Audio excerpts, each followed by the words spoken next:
আমরা গত জুমায় একটি অত্যন্ত গুরুত্বপূর্ণ টপিকসের উপর আলোচনা শুনছিলাম, আর সেটি হলো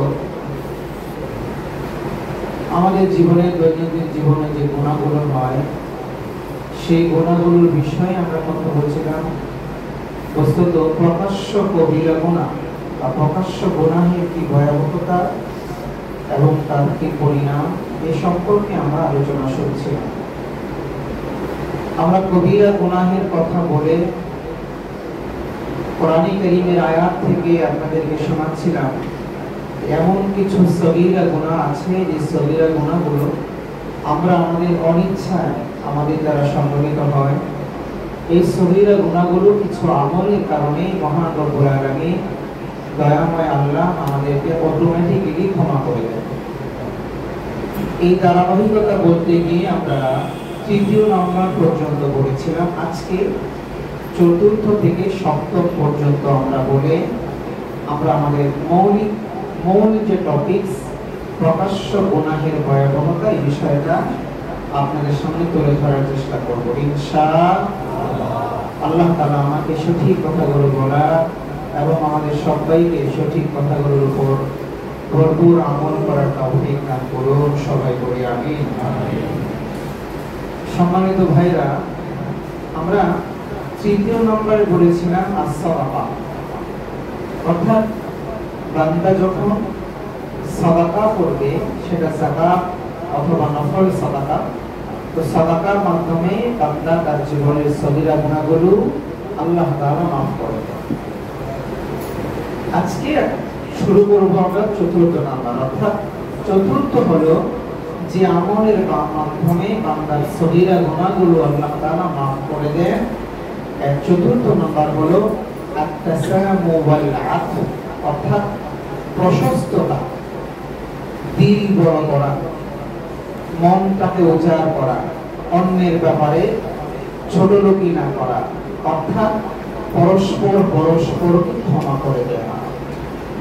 এটা এত মহান গুণ, মানুষকে ক্ষমা করতে পারা এটা আসলে স্বাভাবিক কোনো গুণ নয়। অনেক মানুষের ব্যাপারে আপনি শুনবেন, আপনার দাদার ব্যাপারে বা তার আগে পরদাদার ব্যাপারে শুনতে পারেন অনেক ভালো মানুষ ছিলেন, সাদাসিধে মানুষ ছিলেন, মাথায় বাড়ি দিয়ে যদি কেউ বলতো আসো আমার বাড়িতে, ও মাথার বাড়ির কথা মনে রাখতো না, ওর বাড়িতে গিয়ে চারটা ডাল ভাত খেয়ে আসতো। আপনারা শোনেন না এমন কিচ্ছা কাহিনী? ওরা ভালো মানুষ ছিলেন, আসলেই ভালো মানুষ ছিলেন। এটা মহৎ একটা গুণ। এটা এখনকার সময়ে আমাদের মধ্যে পাওয়াটা একেবারে নাই, খুব কম। আমাদের ইগো বেশি, কথা বলে ঠিক কিনা? আমাদের কিন্তু একজন মুখের কথা শুনিয়েছে আর আমি তার বাসায় গিয়ে খাবো, আমাদের তো এমন, তাদের তো এমন ছিল না। বলেছে বুঝে বলে নাই হয়তো, এখন তো অনুতপ্ত হয়েছে, ঠিক আছে তার বাসায় সে দাওয়াত দিয়েছে ভাই। আগেরটা এমন ছিল, আমাদেরটা হলো সে মুখের কথাটা বললো কেমন, যতক্ষণ নাটকের পায়ে ধরে ক্ষমা না চাইবে ততক্ষণ তার বাড়িতে আমি যাচ্ছি না। কথা বলছেন না কেন? ঠিক কিনা?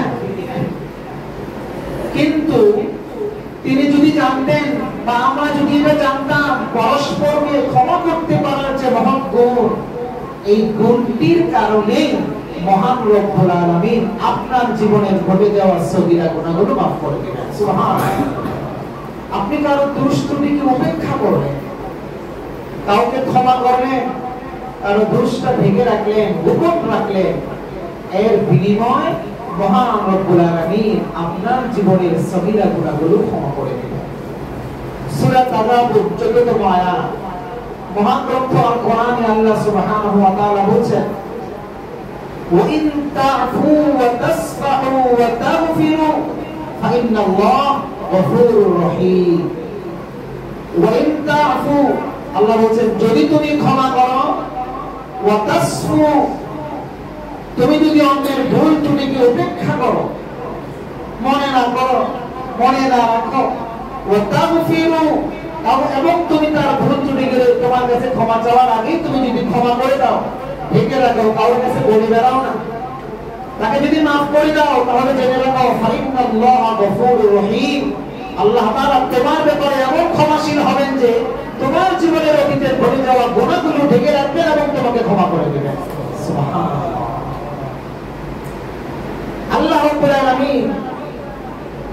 বিশেষ করে দুনিয়ার জীবন তো একেবারে ক্ষণস্থায়ী একটি জীবন। সর্বোচ্চ আমাদের বয়স 70 কিংবা 80, এরপরে একেবারে পাওয়া যাওয়াটা খুব রিয়া, তাই না?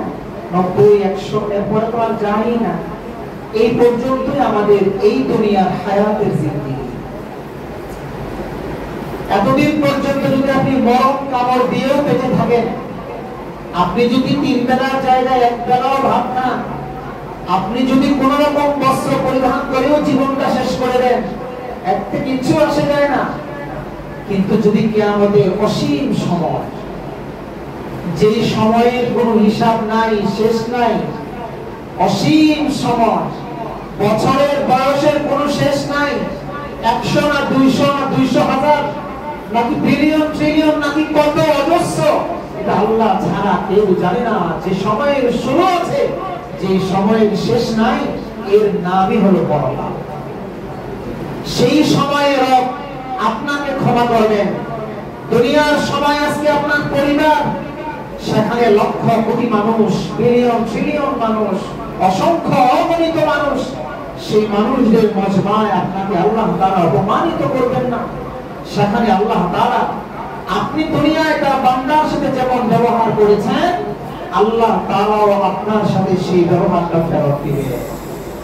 যদি আপনি চান, যদি আমি চাই আমার ব্যাপারে আমার রব দয়াশীল হোক, যদি আমি চাই আমার গুনাহটা আমার রব ঢেকে রাখুক, যদি আমি চাই আমার ব্যাপারে আমার রব করমময় হোক, দয়াময় হোক, আমাকে আল্লাহ তাআলা নিজ বলে ক্ষমা করে দেখ, যদি এই সমস্ত জিনিস আমি আমার রবের দ্বারায় চাই, তবে দুনিয়ার জীবনে তার রবের সৃষ্টির বেলায় আমাকেও সেই ব্যবহারটাই ফেরত দিতে হবে।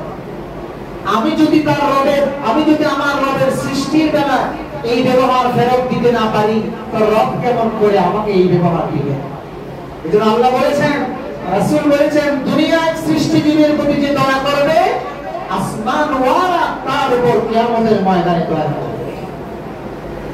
এজন্য আসুন এই জিনিসটা আমরা শেখার চেষ্টা করি যে দুনিয়ায় কিছু হলেই মানুষকে একেবারে শত্রু না ভাবা, কিছু হলেই মানুষকে একেবারে তুচ্ছ জ্ঞান না করা, কিছু হলেই একটা অপরাধ করেছে বলেই মানুষটাকে একেবারে সমাজের বাইরের মানুষ মনে না করা। ব্যক্তিগত অপরাধ কার না? সবাই আমাদের সবারই ব্যক্তিগত অপরাধ আছে। এই জন্য নিজের অপরাধের দিকে খেয়াল করা। আল্লাহ তাআলা আমাদেরকে এই গুণ অর্জন করা তৌফিক দান করুন বলে আমি। পঞ্চমত, যে কাজ করলে আপনার সগীরা গুনাহগুলো মাফ হয়ে যাবে, সেটি হলো হজ করা। কেউ যদি হজ করে, তবে এটা সামর্থ্যবানদের উপর ফরজ। সবার উপর হজ এবং যাকাত আলাদাভাবে ফরজ নয়। হজ এবং যাকাত ফরজ হয় সামর্থ্যবানদের উপর, যারা টাকা পয়সা আল্লাহ তাআলা দিয়েছেন তাদের উপর হয়। সহিহ বুখারী এবং সহিহ মুসলিমে এক যুগে হাদিস বর্ণিত হয়েছে, রাসূল করিম সাল্লাল্লাহু আলাইহি ওয়াসাল্লাম বলেছেন, যখন কোনো লোক হজ করে আর হজ চলাকালীন সময় কোনো অশ্লীল কাজে সে লিপ্ত হয় না, কোন রকমের কোনো গালমন্দ সে করে না, একেবারে ঠিকঠাক মতো হজের রুকনগুলো, আহকামগুলো সবগুলো আদায় করে সুন্দর মতো হজগুলোকে সম্পাদন করে, নবীজি মুহাম্মদুর রাসূলুল্লাহ সাল্লাল্লাহু আলাইহি ওয়াসাল্লাম বলেছেন, সে তো তার বাসায় এমন ভাবে ফিরে গেল যেন এই মাত্রই সে তার মায়ের গর্ভ থেকে জন্মগ্রহণ করলো। সুবহানাল্লাহ, একেবারে বেগুনা মাসুম। আমরা অনেকে বলি না যে আল্লাহ তার হজটাকে হজ্জে মাবরুর নসিব করে, বলি কিনা? হজ্জে মাবরুর নসিব করে। মাবরুর মানে হলো যে আমার হজটা এমন ভাবে কবুল হওয়া, তার হজটা এমন ভাবে কবুল হওয়া যেন সে সত্যভূমিষ্ঠ শিশুর মতো এত সুন্দর ভাবে নিজের জীবনের গুনাহগুলো সাফ করে দুনিয়াতে তার বাসায় ফিরলো। যে অবস্থা, এই অবস্থাকেই বলা হয় হজ্জে মাবরুর। আল্লাহ আমাদের সবাইকে হজ্জে মাবরুর নসিব করুন, সবাই বলে আমিন। ষষ্ঠত, যে আমল করলে আপনার জীবনের সগীরা গুনাহগুলো মাফ হবে, সেটা হলো as-sabru আলা শাদাইদ। অর্থাৎ কষ্ট হলেও যখন বিপদ আসবে বিপদে আপনাকে আমাকে ধৈর্য ধারণ করা লাগবে, সবর করা লাগবে। যদি আপনি বিপদে সবর ইখতিয়ার করতে পারেন, ধৈর্য ধারণ করতে পারেন, তো আপনার এই বিপদের কারণেই আর সবরের কারণে আল্লাহ সুবহানাহু ওয়া তাআলা আপনার পিছনের জীবনের গুনাহগুলো মাফ করে দিবেন। সুবহানাল্লাহ। সহিহ বুখারীতে উদ্ধৃত হয়েছে, নবী সাল্লাল্লাহু আলাইহি ওয়াসাল্লাম বলেছেন, মা মিন মুসিবাতিন তুসিবুল মুসলিমা ইল্লা কাফফারাল্লাহু বিহা আনহু হাত্তা শাওকাতু ইউশাকুহা। রাসূল করিম সাল্লাল্লাহু আলাইহি ওয়াসাল্লাম বলেছেন, যে কোনো বিপদ যদি মুসলমানকে পেয়ে বসে আর এই বিপদে যদি মুসলমান সবর করে, তো আল্লাহ তাআলা এর বিনিময়ে তার পিছনের জীবনের সগীরা গুনাহগুলো মাফ করে দিবেন। সুবহানাল্লাহ। শুধু তাই না, রাসূল বলেছেন, এমন কি তার পায়ে যদি একটি কাঁটা ফুটে, তার পায়ে যদি একটি চলতে গিয়ে তার পায়ে যদি একটি কাঁটা ফুটে, একটি কাঁটা বিঁধে, এই কাঁটা বিঁধলে তার যে কষ্ট হবে, এটাও যদি সে সবর করে, তো আল্লাহ তাআলা তার সগীরা গুনাহগুলো মাফ করে দিবেন। সুবহানাল্লাহ। আমার আল্লাহ কি দয়াময় আল্লাহ। সত্যমত যে কাজটি করলে আল্লাহ সুবহানাহু ওয়া তাআলা আমাদের সগীরা গুনাহগুলো মাফ করবেন, সেটা হলো জিকির এবং তাসবিহ পাঠ করা। জিকির এবং তাসবিহ পাঠ করা, সেগুলো কি? সুবহানাল্লাহ, আলহামদুলিল্লাহ, লা ইলাহা ইল্লাল্লাহ, আল্লাহু আকবার। সহিভাবে শুদ্ধভাবে পড়া। আমাদের সমাজে অনেকের জিকির আছে কিন্তু সহি নাই। আমরা বলি কি জানেন, অনেক সময়, মাফ করবেন, এটা হওয়া এই জন্যই বলছি, সুবহানাল্লাহ সুবহানাল্লাহ সুবহানাল্লাহ না তাড়াতাড়ি করতে গিয়ে বা মনে হয় যেন এটাই বুঝি জিকির, সুবহানাল্লাহ সুবহানাল্লাহ। কি সুবহানাল্লাহ সুবহানাল্লাহ সুবহানাল্লাহ, এটা কিন্তু বিকৃত হচ্ছে, আপনি জানেন না। মনে করছেন আপনি 100 টানা তাসবিহ খুব জিকির করে ফেলছেন। আপনার এরকম হাজার লক্ষ বারের জিকির, আরেকজন শুধু একবার বললো সুবহানাল্লাহ, তাই উত্তম। এজন্য আমাদেরকে জিকিরটা করতে হবে কিভাবে? শুদ্ধভাবে। সুবহানাল্লাহ, আলহামদুলিল্লাহ আলহামদুলিল্লাহ আলহামদুলিল্লাহ আলহামদুলিল্লাহ, এরকম না। আলহামদুলিল্লাহ আলহামদুলিল্লাহ আপনি 33 বারই পড়েন, কম করেই পড়েন, কিন্তু শুদ্ধ করে পড়েন। আপনার হাজারবার জিকির পড়ার দরকার নাই, যেটা আপনার অশুদ্ধ হয়। আমার কথা না করছেন? আল্লাহু আকবার, এটাকে শুদ্ধ করে বলেন। তারপরে লা ইলাহা ইল্লাল্লাহ, লা ইলাহা ইল্লাল্লাহ, এটাকে শুদ্ধ করে বলেন। আপনি এমন ভাবে পড়েন যেখানে টান নাই এখানে টান দেন, যেখানে টান আছে এখানে টান ভুলে যান। এরকম করে আমাদের সমাজে অনেক জিকির আছে ভাই। এরকম জিকির কথা কোরআন সুন্নাহয় কোথাও বলা নেই। এরকম জিকির আমরা করব না। জিকির করব, জিকির মানে হলো আল্লাহর নাম স্মরণ করা। আপনি যার নাম স্মরণ করছেন তাকে যদি বিকৃত করে স্মরণ করেন, তিনি খুশি হওয়ার বদলে আপনার উপর রাগান্বিত হওয়ার সম্ভাবনা আছে না নাই? আরে একবার দুইবার আপনি জাব্বার জাব্বার বললেন, বারবার জাব্বাইরা জাব্বাইরা যদি বলতে থাকেন, তো ভালো লাগবে আপনার কাছে? কেউ আপনার নাম হলো আব্দুল করিম, আপনার বারবার বলতেছেন মানুষের সামনে, করিম না করিম না করিম না, এরকম বললে আপনার কাছে ভালো লাগবে?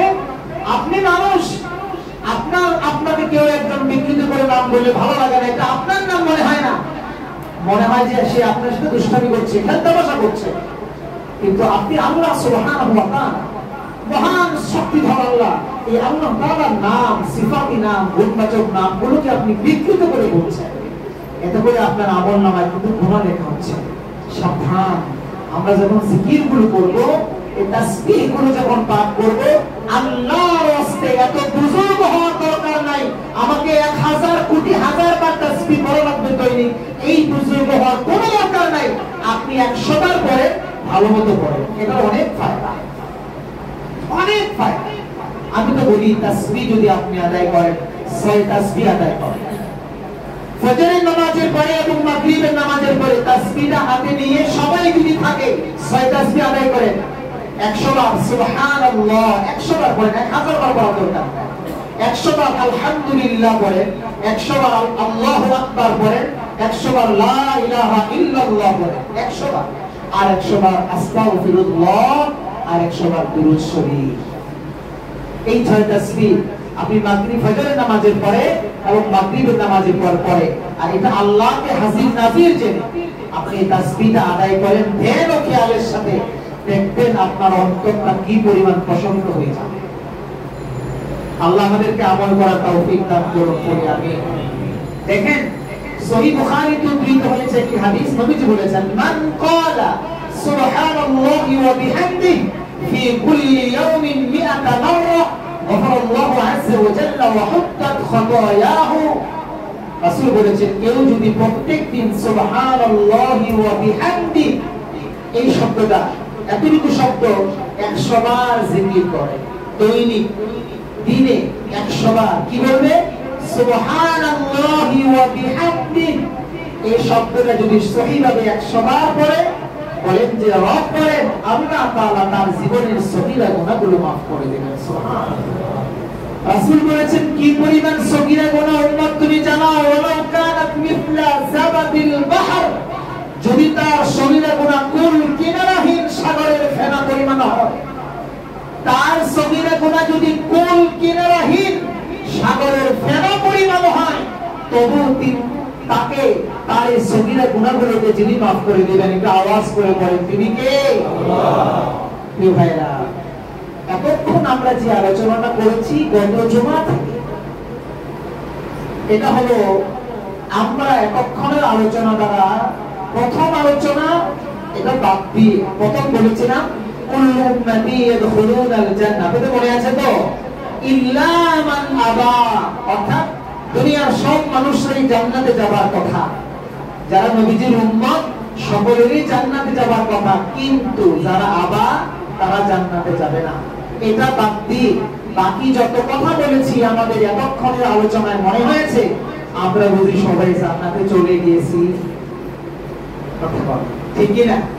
আমাদের মনে হচ্ছে এরকম, সব তো আল্লাহ maaf করে দিচ্ছেন, কিন্তু প্রিয় ভাই, এক শ্রেণীর মানুষ জান্নাতে যাবে না।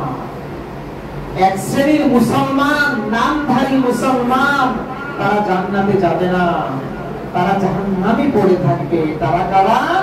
আমরা প্রথমের আলোচনায় বলেছিলাম, যারা আমার রাসূলের আদর্শের অনুগামী না, তারা যারা প্রিয় নবীজি মুহাম্মদুর রাসূলুল্লাহ সাল্লাল্লাহু আলাইহি ওয়াসাল্লামের সুন্নাহর অনুগামী নয়, আদর্শের অনুগামী নয়, অনুসারী নয়, তারা হলো আবা, তারা অস্বীকারী। রাসূল আবার বলেছেন, মান আতাআনি দাখালাল জান্নাহ, অর্থাৎ যারা আমাকে অনুসরণ অনুকরণ করবে, আমাকে আমার আদর্শকে ফলো করবে, তারা জান্নাতে যাবে। ওয়া মান আসানি ফাকাদ আবা, আর যে আমাকে অস্বীকার করবে, অর্থাৎ আমার আদর্শকে অস্বীকার করবে, আমার আদর্শকে অস্বীকার করার অর্থ হলো তার ব্যক্তি জীবন, পারিবারিক জীবন, সামাজিক জীবন, তার যতদূর ক্ষমতা আছে, সেটা যদি রাষ্ট্রীয় পর্যন্ত থাকে, সেই পর্যন্ত সে আমার আদর্শকে ফলো করবে না, অন্যান্য আদর্শকে তার জীবনের সাথে মেলাবে। সুতরাং বোঝা গেল সে আমাকে মানে না, আমার সুন্নতকে অনুসরণ করে না, আমার আদর্শকে সে ভালোবাসে না। এর মধ্য দিয়ে প্রমাণিত হবে সে আবার অস্বীকারী, আর তার ঠিকানা হলো জাহান্নাম। প্রিয় ভাইরা, আমরা বলেছিলাম অবাধ্যতা হয় দুই ভাবে। অবাধ্যতা কয় ভাবে হয়? আওয়াজ করে সবার বলতে হবে, কয় ভাবে হয়? দুই ভাবে হয়। আমরা বলেছি এক নাম্বার হলো আল্লাহ এবং আল্লাহ রাসূল যা করতে বলেছেন এটা আমার না করা। এর উদাহরণ আমরা দিয়েছি, আল্লাহ আল্লাহ রাসূল যা করতে বলেছেন, যেমন বলেছিলাম আমরা নামাজ পড়ো, আমি পড়লাম না, এটা অবাধ্যতা। দুই নাম্বার আমরা বলেছি আল্লাহ এবং আল্লাহ রাসূল যা নিষেধ করেছেন এটা করা। আল্লাহ বলেছেন মদ খেও না, নিষেধ করেছেন। জিনা করিও না, নিষেধ করেছেন। চুরি করিও না, নিষেধ করেছেন, আমি এটা করতেছি। এটা হলো অবাধ্যতা। অবাধ্যতার পরিণাম হচ্ছে পাপ। আর পাপকে আমরা আবার দুই ভাগে ভাগ করেছিলাম, একটা পাপ হলো কবিরা আর একটা পাপ হলো সগীরা। আমরা বলেছিলাম কবিরা যে পাপ, এই পাপ থেকে যদি বাঁচতে হয় তাহলে অবশ্যই আপনাদের তাওবা ইস্তেগফার করতে হবে, ঈমানকে নবায়ন করা লাগবে, আমলের পরিমাণ বাড়িয়ে দিতে হবে। তাহলে আশা করা যায় যিনি ক্ষমা করবেন তিনি কে? আর দুই নম্বরে আমরা বলেছি যে সমস্ত পাপ, ছোট পাপ, সগীরা গুনাহ, আর আপনার ইচ্ছাকৃত নয় অনিচ্ছাকৃত সংঘটিত হচ্ছে, আমরা এটা নিয়ে 7টি ধাপে কথা বলেছি। এই কাজগুলো যদি আমরা করি তো রব আমাদের অজান্তেই আমাদের সগীরা গুনাহগুলো মাফ করে দিবেন। সুবহানাল্লাহ। কি ভাইরা, এই যে সগীরা গুনাহ, এখানে আমাদের একটা ভুল কনসেপ্ট যেন না থাকে। আমরা কিন্তু এই কথা কখনোই বলছি না আপনি ইচ্ছাকৃত সগীরা গুনাহ করছেন জেনে শুনে এটা আল্লাহ এমনি মাফ করে দিবেন, এটা কিন্তু বলছি না। আমরা বলছি কি আপনার অনিচ্ছায় যে সগীরা গুনাহগুলো হয়ে যাচ্ছে, চাইলে না চাইলে হয়ে যাচ্ছে, সগীরা অনিচ্ছা, সেগুলো রব মাফ করবে। আর ইচ্ছাকৃত সগীরা গুনাহগুলো রবের কাছে ক্ষমা চাইবে। ইচ্ছাকৃত সগীরা গুনাহর ব্যাপারেও কার কাছে আমরা ক্ষমা চাইব? আল্লাহর কাছে। এখন শুনুন মূল কথা। সহিহ মুসলিম 2990 নম্বর হাদিস, নবীজি সাল্লাল্লাহু আলাইহি ওয়াসাল্লাম ইরশাদ করেন, কুল্লু উম্মতি মুআফান ইল্লাল মুজাহিরিন। রাসূল করিম সাল্লাল্লাহু আলাইহি ওয়াসাল্লাম বলেন, আমার রব আমার সমস্ত উম্মতকে গফফার আল্লাহ সুবহানাহু ওয়া তাআলা ক্ষমা করে দিবেন, তবে এক শ্রেণীর উম্মতকে আল্লাহ তাআলা অবশ্যই কালেও ক্ষমা করবেন না। বড় ভয়ঙ্কর কথা হবে এটি। আল্লাহর হাবিব সাল্লাল্লাহু আলাইহি ওয়াসাল্লাম সহিহ মুসলিমে নকল করেছেন, ইমাম মুসলিম রাহমাতুল্লাহি আলাইহি, হাদিস নাম্বার 2990 থেকে 95। এই হাদিসে রাসূল করিম সাল্লাল্লাহু আলাইহি ওয়াসাল্লাম বড় চমৎকার করে বলেছেন, আমার রব, তার ব্যাপারে আমার আশা, তিনি আমার সমস্ত উম্মতকে ক্ষমা করে দিবেন, সমস্ত উম্মতকে গফফার আল্লাহ তাআলা ক্ষমা করে দিবেন, তবে এক শ্রেণীর উম্মতকে আল্লাহ তাআলা ক্ষমা করবেন না, পশ্চিম কালেও ক্ষমা করবেন না। তারা কারা? আল্লাহ সুবহানাহু ওয়া তাআলার হাবিব বলেছেন, দেখেন আপনি আমি যখন নফস বা শয়তানের ধোঁকায় কবিরা গুনাহগুলো করে ফেলি, তখন আমরা তাওবা, ইস্তিগফার, ঈমান নবায়ন এবং নেকির পরিমাণ বাড়িয়ে দেওয়ার মধ্য দিয়ে আল্লাহ তাআলার কাছে ক্ষমা আশা করতে পারি। আর সগীরা গুনাহগুলোর ব্যাপারে বলেছি, যেগুলো অনিচ্ছাকৃত হয়ে যায়, রব আমাদেরকে আমাদের অনেক আমলের কারণে সেগুলো ক্ষমা করে দিবেন। কিন্তু যে নবীজি বললেন এক শ্রেণীর মানুষকে আল্লাহ তাআলা ক্ষমা করবেন না, সেটি কারা? সূরা নিসা 148 নম্বর আয়াতে সেই শ্রেণীর মানুষের কথা আল্লাহ তাআলা তুলে ধরলেন। আল্লাহ বলছেন, লা ইউহিব্বুল্লাহুল জাহরা বিস-সুই মিনাল কওলি ইল্লা মান যালিমা ওয়া কানা আল্লাহু সামিআন আলীমা। আল্লাহ বলছেন, লা ইউহিব্বুল্লাহ, আল্লাহকে পছন্দ করেন না। লা ইউহিব্বুল্লাহ, আল্লাহ পছন্দ করেন না, ওই মানুষকে আল্লাহ পছন্দ করেন না, আল্লাহ ভালোবাসেন না, পছন্দ করেন না। আল্লাহর পছন্দের তালিকার বাইরের লোক। এবার বলেন তো দেখি, জান্নাতে যাবে কারা? আল্লাহ যাদেরকে পছন্দ করেন তারা, নাকি যাদেরকে আল্লাহ পছন্দ করেন না তারাও যাওয়ার সম্ভাবনা আছে? আছে আছে। যাদেরকে রব পছন্দ করেন, যাদেরকে আল্লাহ তাআলা দয়া করেন, পছন্দ করেন, তারা জান্নাতে যাবে।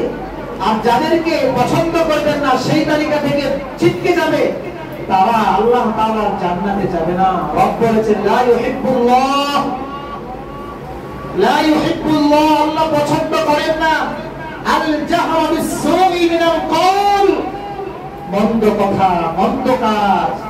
যে মানুষ এটা করে বেড়ায়, এটা প্রচার করে বেড়ায়, মন্দ কথা, মন্দ কাজ, যে মানুষ এটা করে বেড়ায়, এটা প্রচার করে বেড়ায়, এই মানুষকে আল্লাহ পছন্দ করেন না, ভালোবাসেন না। সে ভালোবাসার তালিকায় থাকে না, পছন্দের তালিকার বাইরে চলে যায়। আপনি বুঝতেছেন কথা? লা ইউহিব্বুল্লাহ, আল্লাহ পছন্দ করেন না, আল্লাহ ভালোবাসেন না। আল্লাহর পছন্দের তালিকার বাইরের মানুষ তারা আল জাহরা বিস-সুই মিনাল কওল, যারা মন্দ কথা বলে, যারা মন্দ কথা প্রচার করে বেড়ায়, এরা আল্লাহর পছন্দের তালিকার বাইরে। কোন মুসলমান যদি কোন মুসলমানের ব্যক্তিগত পাপ অপর মুসলমানের সাথে শেয়ার করে, আই রিপিট, কোন মুসলমান যদি কোন মুসলমানের ব্যক্তিগত পাপ অপর মুসলমানের সাথে শেয়ার করে, এই জাহেল, এই অপদার্থটাকে আল্লাহ তাআলা পশ্চিম কালেও ক্ষমা করবেন না। এই অপদার্থটাকে আল্লাহ তাআলা কশিন কালেও ক্ষমা করবেন না। বড় ভয়ঙ্কর গুনাহ এটা, বড় ভয়ঙ্কর গুনাহ। আমরা অবলীলা এই গুনাহ করে চলছি। কারো পাপ, ব্যক্তিগত দোষ আমরা অন্যের কাছে প্রচার করছি, বলে বেড়াচ্ছি, তার মান সম্মান ক্ষুণ্ণ করছি। আমি জানিও না আমার রব আমাকে আর কোনোদিন ক্ষমা করবেন না। এই পাপের কারণে অন্তত, এই পাপের কারণে রব ক্ষমা করবেন না। লা ইউহিব্বুল্লাহ, আমি আল্লাহর পছন্দের তালিকার বাইরে চলে গেলাম। আজকে সমাজটা তলিয়ে গেছে, সমাজটা আজকে ডুবে গেছে এই পাপে। দেখো, ওদের গুনাহ করলেও কোনো না কোনো ভাবে ক্ষমা ব্যবস্থা আছে, আছে না নাই? তিনটি কাজ করতে হবে বলেছিলাম কবিরা গুনাহ করলে। কি কাজ? এক নম্বরে বলেন, বলেন না কেন? এক নম্বরে কি করতে হবে? তওবা করতে হবে। বলেন কি করতে হবে? তওবা। দুই নম্বরে কি করতে হবে? ঈমান ধরে হবে। কি করতে হবে? ঈমানকে নবায়ন করতে হবে। তিন নম্বরে কি করতে হবে? নেকের পরিমাণ বাড়িয়ে দিতে হবে। নেকের পরিমাণ, তাহলে আশা করা যায় যিনি ক্ষমা করবেন তিনি। আমরা সগীরা গুনার কথা বলেছি, তাওবা, ইস্তেগফার, বিভিন্ন আমল। এই আমলগুলোর মধ্য দিয়ে রব আমাদের সগীরা গুনাহগুলো ক্ষমা করবেন। কিন্তু এমন একটা আজ আমরা আমাদের সমাজে মানুষেরা, আমরা এখানকার মুসল্লিরাই, আমরাই, বাইরের কাউকে কথা বলছি না, আমরা যারা নামাজ পড়তেছি আমাদের কথা বলছি, যারা আমরা ঈমানের দাবিতে সত্যবাদী বলে বিশ্বাস করতে চাই আমাদের কথাই বলছি। আমরা এই পাপটা এমন ভাবে মানে একেবারে ভাইরাসের মতো আমরা সংক্রমিত করছি, যেটা সংক্রমিত করার কারণে রব আমাদেরকে ক্ষমা করবেন না। ভাই, যদি এখনো সময় থাকে, যদি রবের জান্নাত পাওয়ার প্রত্যাশী হন, রবের কুদরতি কদমে সিজদায় পড়ে কান্নাকাটি করা ছাড়া আর কোনো উপায় না। বিশ্বাস করেন, কোনো উপায় নাই। এটা আপনাকে এতভাবে ক্ষমা চাইতে হবে, এমন ক্ষমা চাইতে হবে যে ক্ষমার পরে আর কোনোদিন আপনি এই কাজ করবেন না, এবং দিল থেকে আপনার ঘৃণা আসবে এই কাজের প্রতি। তখন বুঝবেন রব আপনার এই ক্ষমা এই কারণে তওবাটা আল্লাহ কবুল করেছেন। তখন আল্লাহ নিজে বুঝবেন। আমরা এই কাজ হামেশা করে চলছি। যদি পাপ করার পর সেই পাপকে আমরা গোপন রাখি, তাহলে কি করতো দেখেন, আল্লাহ বলছেন, ইনশাআ, রাসূল বলছেন, বুখারীর হাদিস, ইনশাআ গফারা ওয়া ইনশাআ আযাবা। আল্লাহ চাইলে কোন পাপী যদি পাপ করার পরে এই পাপটাকে গোপন রাখে, অর্থাৎ কারোর সাথে শেয়ার করে না, নিজেরটাই ধরে, কোন একটা পাপ প্রকাশ্য পাপের বলহত আমি আপনাদের শোনাচ্ছি। আপনি একটা কবিরা গুনাহই করেছেন, সাপোজ অশ্লীল গান বাদ্য শোনা, এটা কবিরা গুনাহ। এটা কি গুনাহ? কবিরা গুনাহ। আপনি ইয়ারফোনে নীরবে নিভৃতে চুপি চুপি কখনো কোনোদিন গান শুনেছেন, এটা আপনি একা, কেউ জানে না, ঘরের লোকজনও জানে না, ভাই বন্ধু পরিবার কেউ জানে না, একাকি করেছেন কখনো, এই কাজটাও কবিরা গুনাহ। কিন্তু এই কাজটি আপনি করার পরে গোপন রেখেছেন, কারো কাছে প্রকাশ করেন নাই। প্রকাশ না করাটা একটা ইবাদত, আর প্রকাশ করাটা আরেকটা কবিরা গুনাহ। কবিরা গুনাহ প্রকাশ করা আরেকটা কবিরা গুনাহ, কবিরা গুনাহকে গোপন করা একটা ইবাদত। কারণ কি জানেন? কারণ হলো, আপনি যখনই প্রকাশ করলেন ওই মানুষটা তার সাক্ষী হলো, এই পাপের সাক্ষী হলো। রব যখন কিয়ামতের ময়দানে আপনার এই গুনাহকে মাফ করতে যাবেন, ওই সাক্ষী এসে দাঁড়াবে। বুঝেন আমার কথা? বুঝেন? রব যখন আপনার দয়াময় আল্লাহ, যাকে আপনি এত দয়ার সাগর ভাবছেন, আসলেই তিনি দয়ার সাগর, কিন্তু তিনি কহারও বটে, বটে। তা আপনি যখন তার দয়ায় আশা রাখবেন, ক্ষমা করতে যখন রব যাবেন, ওই সাক্ষী এসে দাঁড়াবেন, আল্লাহ তারপর এই গুনাহ ব্যাপারে আমি জানি,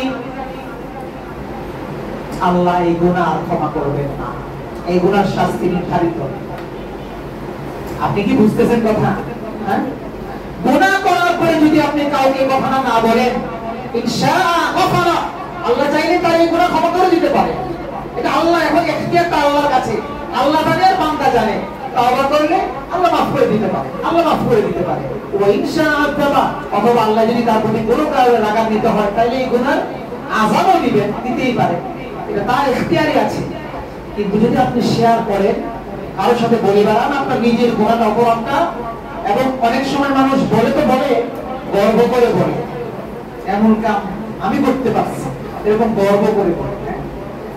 আমার জীবনে একটা ছোট্ট ঘটনা, আমি আমার বাসার রাস্তা দিয়ে একদিন যাচ্ছি, রমজানের দিনের বেলা, এক লোক ওই বিড়ি খায়, বিড়ি পান করতেছে, টানতেছে। আমি তারে বললাম, চাচা আপনার তো বয়স হয়েছে, এই বয়সে আপনি বিড়ি খান রমজানের দিনের বেলা? ও আমরা বলি কি, ভাবিছে আল্লাহই ডরাই না, মানুষের কি ডরাবো? নাউজুবিল্লাহ বলবেন, কি বড় চিন্তা করেছেন কথা। এই কথা বলার মধ্য দিয়ে সাথে সাথে ঈমান চলে যাওয়া। আল্লাহ, মানুষের বুঝ বুদ্ধি কি পরিমাণ! গুনাহ তো করছে এবং গর্ব এবং গর্ব নিয়ে করছে, অহংকার নিয়ে করছে, আল্লাহরই ডরায় না। তো কত বড় আল্লাহ, ও নিজেই একটা আল্লাহ হয়ে গেছে। আস্তাগফিরুল্লাহল আযীম। প্রিয় ভাই, এজন্য বলছি, গুনাহকে গুনাহ মনে করা এবং গুনাহকে গোপন রাখা এটা একটা ইবাদত, আর গুনাহকে প্রকাশ করা একটা জাহালত এবং কবিরা গুনাহ। এই যে গুনাহকে প্রকাশ করলে এটাকেই বলা হয় আল মুজাহিরাতু বিল মাসিয়াহ, অর্থাৎ প্রকাশ্য পাপ। এটা আবার তিন ভাবে হতে পারে, প্রকাশ্য পাপটি তিন ভাবে হতে পারে। প্রকাশ্যে নিজে পাপ করা, মানুষের সামনে দিব্যি পাপ করা, কোন গুনাহ মানুষের সামনে করা। আমরা তো কেউই পাপ করি না, না করি? হিসাব নিয়ে দেখবেন সবার মধ্যেই পাপ আছে, প্রকাশ্য পাপ সবার মধ্যেই আছে। যে জিনিসটা অপরাধ না জেনে নয়, জেনে জেনে এটা যে অপরাধ এটাও জানি এবং মানুষের সামনে করি, এমন লোক নাই? কথা বলছে না কেন? নাই, এরকম লোক আছে। এটা অপরাধ না জানলে একটা ভিন্ন কথা, কিন্তু অপরাধ এটা জানি মানুষের সামনে করি, প্রকাশ্য পাপ নাম্বার 1। নাম্বার 2, নিজে কোনো পাপ করে এটা আবার মানুষের সামনে বলে বেড়ানো। গোপনে করছিলেন, কেউ জানতো না, এখন আপনি প্রচার করছেন, বলে বেড়াচ্ছেন, আমি তো রাত্রেবেলা ওইটা দেখছি, সেটা দেখছি, হ্যাঁ রাতের বেলা এই মুভিটা সেই মুভিটা বন্ধুর সাথে গিয়ে গিয়ে ঘুরে বেড়াবেন আবার দেখে দেখে। অথবা কোনো গোপন কোনো অকাজ কুকাজ আপনার দ্বারা হয়েছে, আল্লাহ মাফ করুন, এটা আবার আপনি বন্ধু মহলে এসে ঠিক মতো বললেন আপনার সাহরির জন্য। এই যে 2 নাম্বার পাপ কাজ গোপনে করে, এটা আবার প্রকাশ্যে করে বেড়ানো, নাম্বার 2। 3 নাম্বার হলো আপনি কারো ব্যক্তিগত পাপের কথা কোনো না কোনো ভাবে জেনেছেন, এই জেনে আবার ওই মানুষের পাপের কথা মানুষের কাছে বলে বেড়াচ্ছে। তাহলে প্রকাশ্য পাপ কত ভাবে হয়? বলেন কত ভাবে হয়? 3 ভাবে হয়। 1 নাম্বার হলো নিজে প্রকাশ্যে পাপ করা, নাম্বার 1।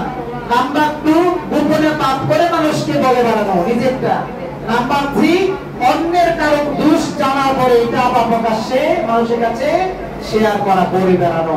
এই 3 ভাবে, এই 3 ভাবে প্রকাশ্য যদি পাপ কেউ করে, এই অপরাধটাকে আল্লাহ তাআলা কশিন কালেও ক্ষমা করবেন না।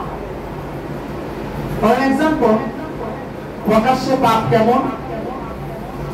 প্রকাশ্যে পাপ এর অর্থ হলো পাপকে পাপ মনে না করা। প্রকাশ্যে পাপের অর্থ দ্বারা এটা পাপকে পাপ মনে না করা। যদি পাপকে কেউ পাপ মনে করে, তাহলে সে প্রকাশ্যে গুনাহ করতে পারে না। একেবারে হাত থেকে, হৃদয় থেকে যদি কেউ পাপকে পাপ মনে করে, অপরাধ মনে করে, আল্লাহর দ্রোহিতা মনে করে, তাহলে মানুষের সামনে এই পাপ মানুষ করতে পারে। মানুষের সামনে সেই পাপ করতে পারার অর্থই হলো সে এটাকে পাপ জ্ঞান করে না, পাপই মনে করে না, এটা কি মনে করে? স্বাভাবিক ব্যাপার, মামুলি মনে করে। নাম্বার 2, দেখবেন যে এই পাপ করার পরে কিছু মানুষ যখন আপনি বলবেন, সে আর উল্টা যুক্তিদার করায়। এমন কিছু মানুষের সাথে আপনার সাক্ষাৎ আছে নেই? আপনি পাপের কথা তাকে স্মরণ করায় দেওয়ার পরে সে এই পাপটাকে আবার স্টাবলিশ করার জন্য উল্টা যুক্তিদার করায়, এরকম আছে না নাই?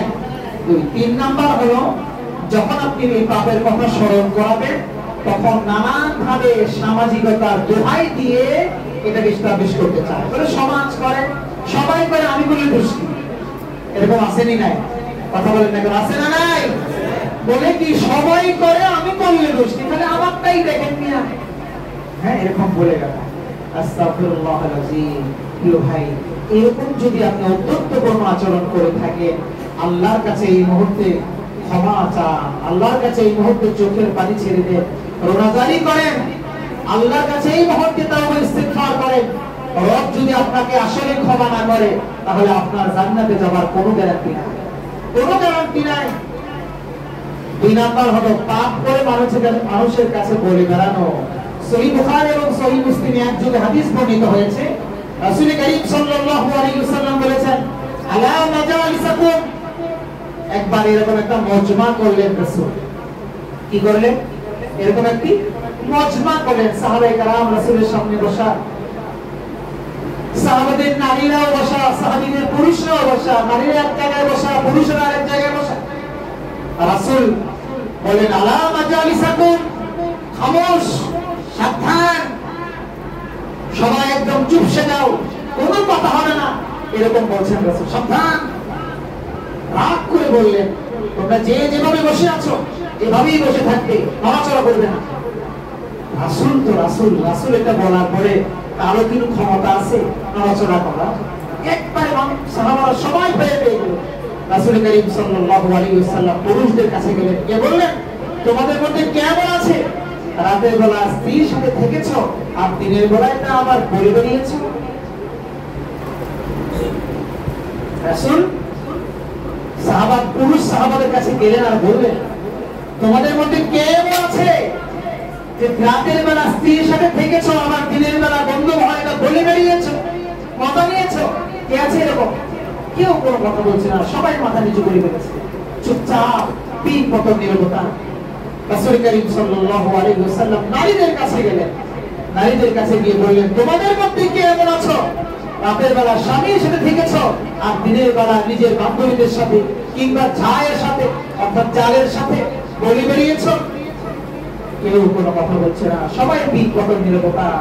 একজন মহিলা, হাঁটুতে বর করে বৃদ্ধা মহিলা আস্তে করে দাঁড়ালেন আর বললেন, ইয়া রাসূলুল্লাহ, এটা আমাদের পুরুষেরাও করে, আমাদের মহিলারাও করে, এটা আমাদের পুরুষেরাও করে, আমাদের মহিলারাও করে।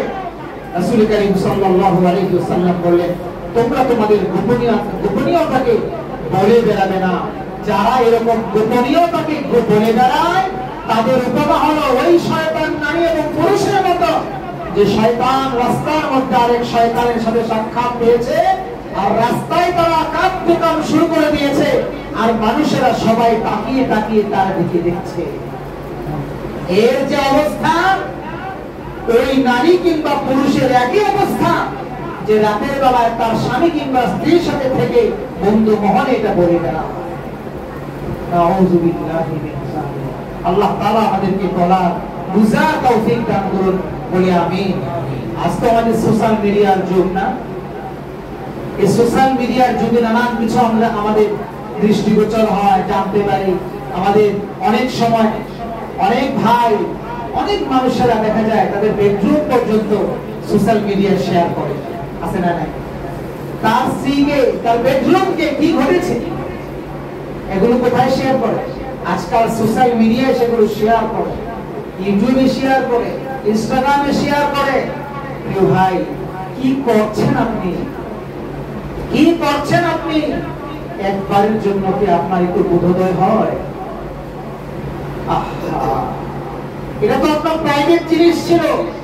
ইভেন আপনার স্ত্রী আপনার প্রাইভেট সম্পদ, এই সম্পদটাও মানুষকে দেখানোর জন্য নয়, এই সম্পদটাও মানুষকে দেখানোর জন্য। এটা আপনার সম্পদ, এটা কেন মানুষকে আপনি দেখাতে যাবেন? এই প্রাইভেট জিনিস কেন আপনি ওপেন হাতের মধ্যে আপনি ছেড়ে দিচ্ছেন? এগুলো নিয়ে মানুষ মজা নিচ্ছে। আপনি কি মনে করছেন আপনি এমনি থেকে ছাড় পেয়ে যাবেন? কিয়ামতের ময়দানে আপনি দায়ুসের কাতারে দলভুক্ত হয়ে যাবেন। কিয়ামতের ময়দানে দায়ুসের কাতারভুক্ত আপনার হওয়া লাগবে। আল্লাহ তাআলা আমাদেরকে বুঝার তৌফিক দান করুন, বলি আমিন।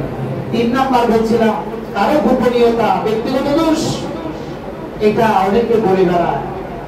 আপনি কারো গোপন দোষ বা কারো গোপন অপরাধ আপনি জানলেন, মানুষের কাছে বলে বেড়ালেন, তো মনে রাখবেন আল্লাহ তাআলা আপনার জীবনের এই অপরাধের কারণে আপনার অপরাধটা মহান রব্বুল আলামিন পশ্চিম কালেও ক্ষমা করবেন না।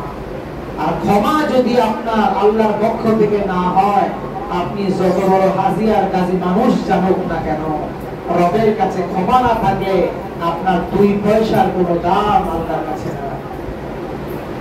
এজন্য আসুন এই প্রকাশ্য যে অপরাধগুলো আছে, এই অপরাধগুলো থেকে আমরা নিজেরা বাঁচবো তো ইনশাআল্লাহ। ভাই অনেকে দেখবেন পাপের কথা বলিয়ে দিলেও যে এটা পাপ, এই পাপ করিয়েন না, এই দোষ আপনি করিয়েন না। যেমন ধরেন আজকে কি করলাম, আপনাদেরকে আমরা কোরআন এবং সুন্নাহর আলোকে সতর্ক করলাম, এটা পাপ, এটা করা যাবে না, করলে জাহান্নামে যাওয়া লাগবে। এটা আবার উল্টা কি হয়, রেক সম্ভব নানান দেখা যায় যে আবার পাপের পক্ষে লোক ভারী করে, লোক জমা করে, যে পাপ কারা কারা করবে এরকম কি করে, লোক জমা করে পাল্লা ভারী করে। এটা হলো অত্যন্তপূর্ণ আচরণ। এই আচরণ আমরা পশ্চিম কালেও করবো। ভাই আপনি যার ব্যাপারে এরকম মুখ খুললেন, যার ব্যাপারে আপনি কারো অপরাধ, ব্যক্তিগত অপরাধ বলে বেড়ালেন, এটা দ্বারা আপনার 2টা কাজ অন্যায় হয়। একটা হলো যার কাছে বললেন তিনি হয়তো তার সম্পর্কে নেক ধারণা করত, ভালো জানত, এই লোকটা ভালো, এই লোকটা সমাজে ভালো, কিন্তু তার সম্পর্কে যখন গোপন কোন অপরাধ আপনি বলে বেড়ালেন, তখন তার কাছে ওই লোকের খারাপ মন্দ ধারণা তৈরি করিয়ে দিলেন। 2 নাম্বার হলো আপনি অপরাধটা করলেন, যে অপরাধটা প্রকাশ্য একটা পাপ। এই 2টি কাজ ক্ষতি হয়। এই জন্য আসুন যে এই ধরনের যে অপরাধ, গোপন দোষ, মানুষের ব্যক্তিগত অপরাধ, এই অপরাধগুলো থেকে আমরা মানুষের কাছে বলে বেড়ানো থেকে বাঁচি। তবে হ্যাঁ, যদি এমন কেউ থাকে যে যার ক্ষতিটা জনগণের ক্ষতি হয়, যার অপরাধে কি হয়, জনগণের ক্ষতি হয়, এটা ব্যক্তিগত দোষ নয়, সামাজিক ব্যাধি, রাষ্ট্রীয় ব্যাধি। গোপন এটা এমন জিনিস নয়, বরং গোপন রাখলে এটা অসুবিধা। ইসলাম বলেছে এটা আপনি প্রকাশ করুন। কথা বলছে না, ঠিক কিনা? কেউ একজন রাস্তার ইট খেয়ে ফেললো, কথার কথা, কেউ একজন কি ফেললো, পিস খেয়ে ফেললো, কেউ একজন পাথর খেয়ে ফেললো। এরকম যদি কেউ খায়, তো এরকম যারা খাচ্ছে তাদের কথাটা আপনি কি করবেন, প্রকাশ করবেন। এটা ইসলাম বলেছে। কিন্তু ব্যক্তিগত অপরাধ, একজন মানুষ ব্যক্তিগত কোনো অপরাধ করেছে, এটা আপনি বলে বেড়াতে পারবেন না, ইসলাম নিষেধ করেছে। দেখেন রাসূল বলেছেন, মান সাতারা আওরাতা আখিহিল মুসলিম সাতারাহুল্লাহু ইয়াওমাল কিয়ামাহ। যখন মুসলমান একজন মুসলমানের ব্যক্তিগত দোষ ত্রুটি গোপন রাখলো, আল্লাহ তাআলা তার দোষ ত্রুটি হাসরের ময়দানে কাউকে না জানিয়ে গোপন রাখবেন। সুবহানাল্লাহ। আর যদি কেউ ওয়ামান কাশাফা আওরাতা আখিহিল মুসলিম, আর যদি কেউ কারো ব্যক্তিগত দোষ ত্রুটি মানুষের সামনে প্রকাশ করলো, কাশাফাল্লাহু আওরাতা ইয়াওমাল কিয়ামাহ, হাসরের ময়দানে তার যত দোষ আছে সমস্ত দোষ ওই মানুষের সামনে যিনি প্রকাশ করবেন তিনি কে? আল্লাহ তাআলা।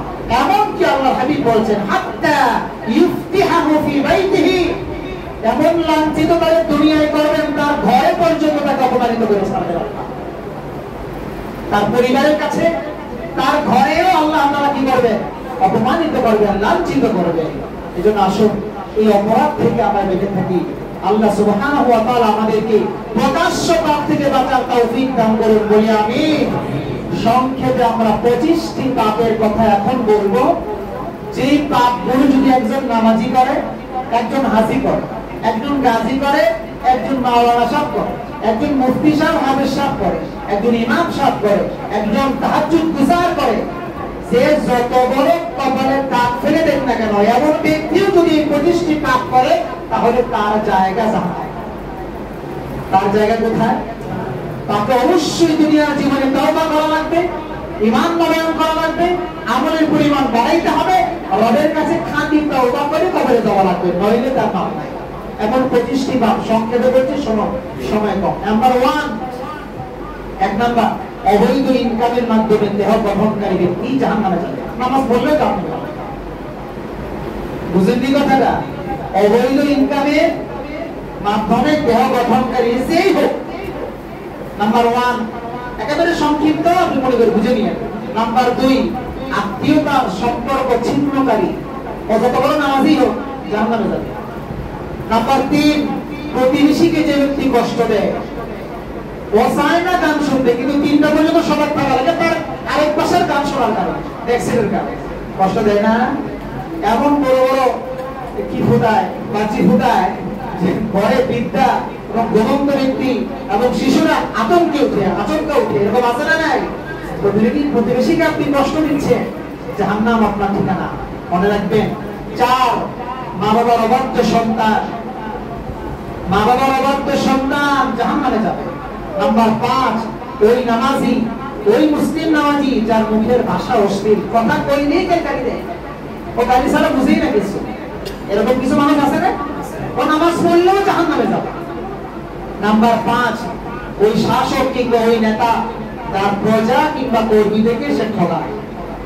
কর্মীদের কি করে? নেতা ঠকায়। যারা এই কর্মীদেরকে ঠকায়, ওইরকম নেতারা নামাজ পড়লেও যাবে কোথায়? জাহান্নামে যাবে।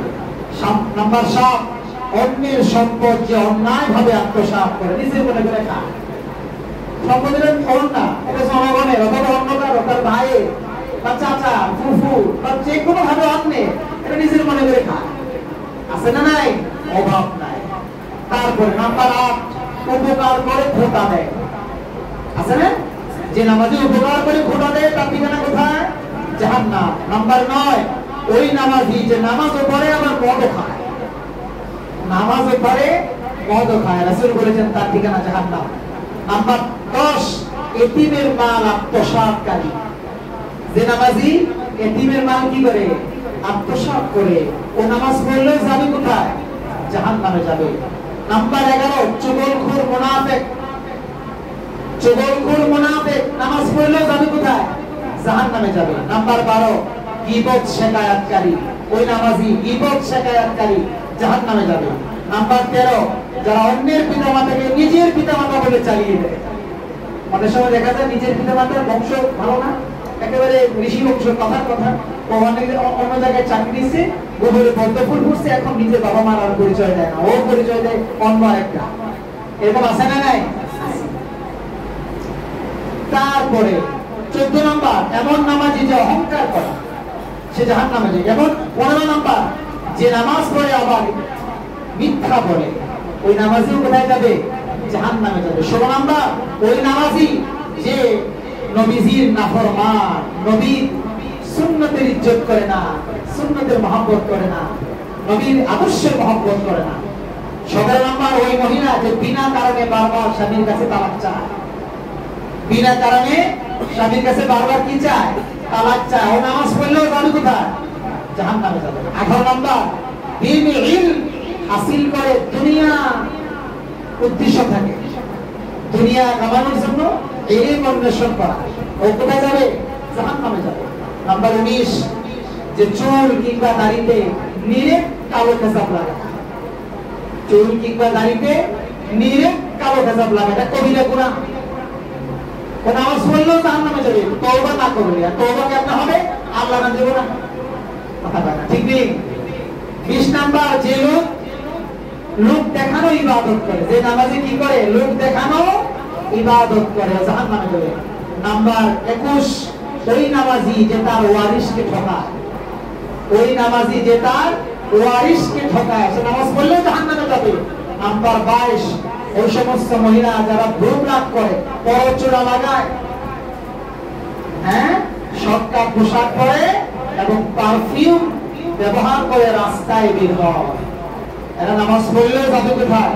জাহান্নামে যাবে। নাম্বার 23, যে ছেলে মেয়ের বেশভূষা ধারণ করে, নাকে দুল দেয়, হাতে চুড়ি পরে, এরকম নাই? আসেনি? বিশেষ করে আজকে বর্তমান সময়ে যদি আমি বলি ট্রান্সজেন্ডার, পুরুষ না মহিলা, পুরুষ কিন্তু মহিলার বেশভূষা, মনে মনে মহিলা, আবার আরেকটা মহিলা মনে মনে পুরুষ, আছে না? আছে না? এরা কোথায় যাবে? জাহান্নামে যাবে। এই কথা কার কথা? মুহাম্মদ রাসূলুল্লাহ সাল্লাল্লাহু আলাইহি ওয়াসাল্লাম। 24 নাম্বার, ওই পুরুষ যে সর্বদা নাপাক অবস্থায় থাকে, সর্বদা আপনি নামাজ পড়তে বলবেন একজনকে, ভাই আসলে নামাজ যাই করেন, শরীরটা ভালো না, কাপড়টা ভালো না, ও কি অবস্থায় আছে? এখন নাপাক অবস্থায় আছে না? এরকম কিছু মানুষ আপনারা পান না? নামাজের কথা বললে বলে কি প্যান্ট ভালো থাকে না, তার শরীর ভালো থাকে না? 25 নাম্বার, ওই নামাজি যে নামাজি নামাজও পড়ে টাকনুকিরার নিচে প্যান্ট পায়জামা লুঙ্গি পরে, ওই নামাজ পড়লেও কোথায় যাবে? জাহান্নামে যাবে। আচ্ছা, একটা কথাও কি আমার? বলেন, একটা কথাও কি আমার? এগুলি প্রত্যেকটা অ্যান্টিবায়োটিক এবং মুহাম্মদুর রাসূলুল্লাহ সাল্লাল্লাহু আলাইহি ওয়াসাল্লামের পক্ষ থেকে আমি আপনাকে জানিয়ে দিলাম। আসুন এই অপরাধগুলো থেকে আমরা বাঁচি, কারণ নিশ্চিতভাবে রাসূল যেহেতু বলেছেন এই অপরাধগুলো করলে আমাদের মুক্তি নাই। আল্লাহ তাআলা আমাদেরকে এই অপরাধগুলো থেকে বেঁচে দুনিয়া জীবনে তার রাদামন্দি এবং রাসূলের সুন্নাতের ইত্তেবা করে দুনিয়া থেকে বিদায় নেওয়ার তৌফিক দান করুন। ওয়া আখিরু দাওয়ানা আনিল হামদুলিল্লাহি রাব্বিল আলামিন।